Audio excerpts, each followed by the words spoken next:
Hello, and welcome to Pride and Perspectives, where we explore the intersections of identity, politics, and personal growth in a complex world.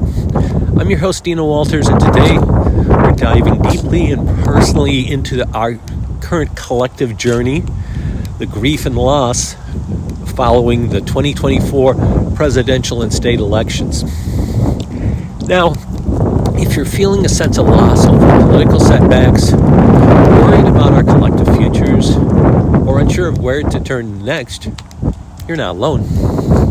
Today, I'll use the 7 stages of grief and loss to unpack this experience and explore how we can process these complex emotions together. Now, let's first talk about the experience I had while canvassing. As many of you know, I had the opportunity to go door to door throughout here in southeastern Michigan with a group called Hate Won't Win. It's a movement committed to fighting LGBT plus discrimination and amplifying progressive voices. Walking these neighborhoods, engaging with people one-on-one. It's humbling, it's invigorating, and sometimes a bit nerve-wracking. I felt safe, but I'm aware of the tension many others felt. People would look over their shoulders, hesitating before they would share their beliefs, afraid of what might happen if they're too vocal. But here's the incredible thing I witnessed. There is a new silent majority out there.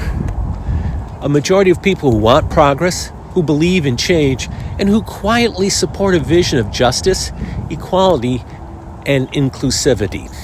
They long for policies that protect the LGBTQIA+ community, ensure our voting rights, prioritize the climate, and just uphold basic human decency. But they hesitate to step forward and out of the shadow. It's not easy to hold this space. This silent majority fears social retribution and even direct backlash in communities where progressive values might not be the norm. They want to support, they want to make change, but they also want to do so safely.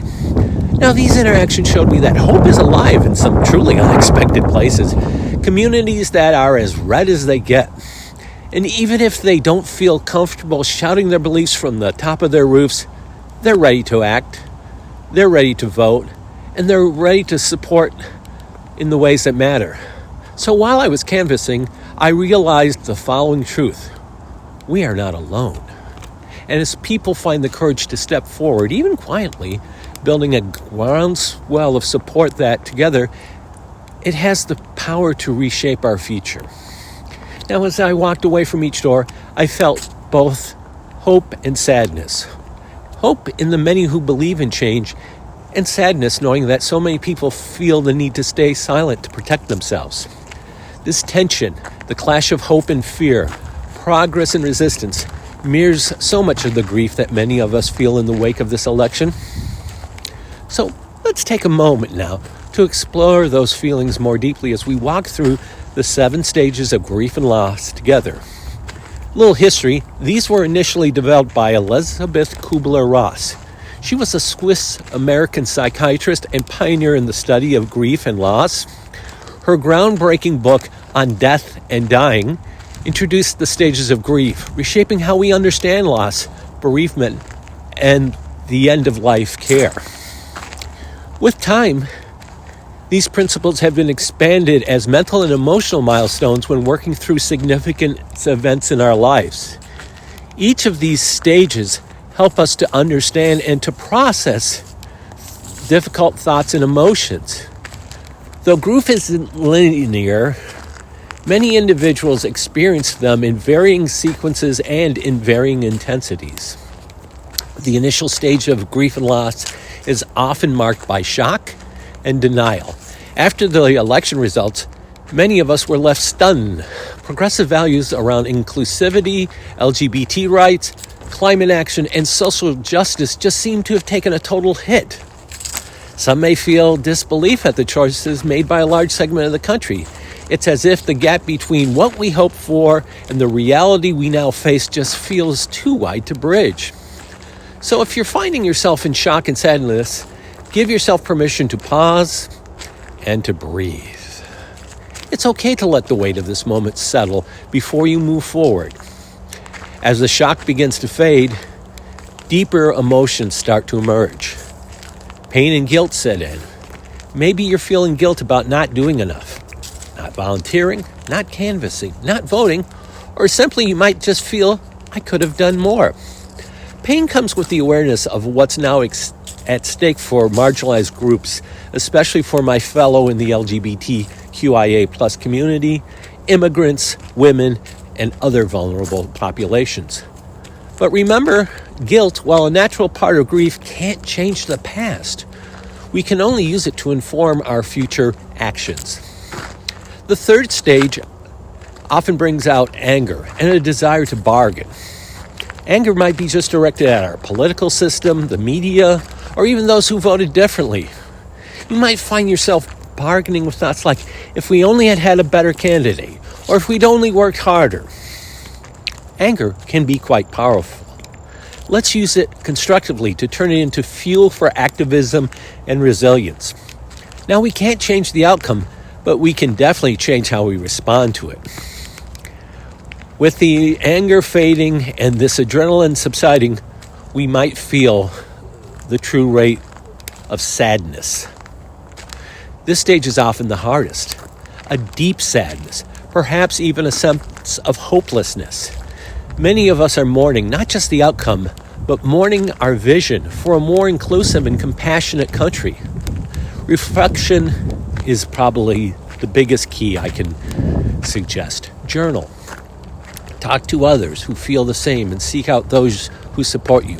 Remember, the greatest changes come from channeling these low points from the deep resolve each and every one of us has. These emerge when we have the feeling to go nowhere, but the only place we can go is up.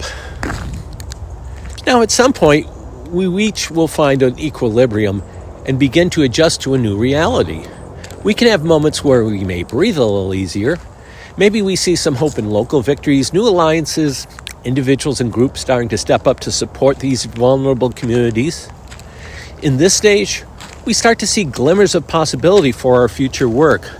We begin to reframe emotions, finding hope in resilience and strength. Reconstruction, working through this, especially these difficult changes, is where the shift can happen. From processing into action. We begin to reconstruct our approach to activism, advocacy, and community building. We start forming and implementing new strategies to support our marginalized groups, perhaps through mutual and network local activism, or maybe pushing for change at state and local levels. Reconstruction is about planning for the future while remembering the lessons that we learned from our past. Our next milestones are acceptance and hope. In no uncertain terms does this acceptance ever mean approval, and it certainly doesn't mean giving up. Acceptance here is about recognizing what the current reality is so we can approach it from a place of clarity and strength. We look forward with hope. Maybe not hope in a system. Maybe we have to have hope in each other. As a progressive, inclusive community, we know that our strength lies in our resilience. We take every hard lesson and then build upon it, becoming stronger advocates, stronger allies, and stronger individuals. Please remember, processing this grief and loss isn't linear, and it doesn't look the same for everyone. But as we process, heal, and grow, we then build a movement that's grounded not only in our hopes, but in our resilience. Now, I'm going to ask for you to take time to care for yourself, because we're going to need to lean on each other and know that together we will continue to push forward. I want to thank you for joining me on this journey, walking through the stages of grief and loss in the wake of the 2024 election. I invite you to stay tuned for more episodes as we explore ways to stay connected, inspired, and engaged. Everyone on a video like this says to like, share, and comment on these, and I'm going to ask you to do the same. I'm Dina Walters, and that's my perspective.